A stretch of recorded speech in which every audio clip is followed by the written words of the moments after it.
Turiu štai tokių šakelių, kurios yra padekoruotas ir nieko papildomai jų dekoruoti nebereikia. Šiais metais labai populiaru štai toks natūralus kankorėžis. Kad ir sudėjusi 2 ant stalo, iš kitos pusės dar 2 per vidurį pastatai žvakę ir gaunasi idealus stalo papuošimas. Na ir pažiūrėkite, 3 sudėjau šakeles ir kokia didelė jau kaip ir kompozicija gavosi. Belieka pamerkti tik į vazą ir mėgautis grožiu.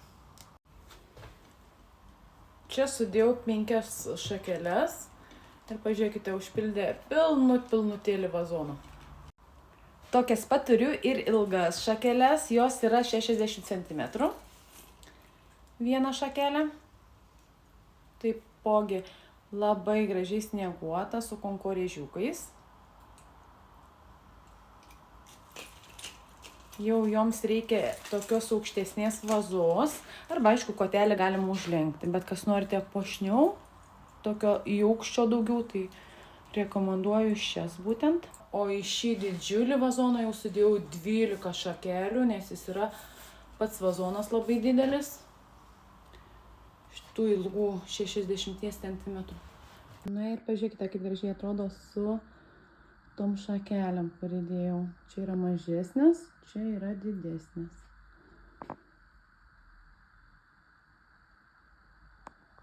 Tokios pat šakelės yra ir su sidabru. Toks granatas, eglutė ir kiti papuošimai.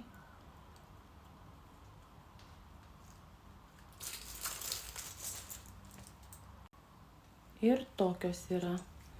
Jos yra daugiau baltos spalvos. Tos baltos labai, tie burbuliukai labai gražus, snieguoti jie dar.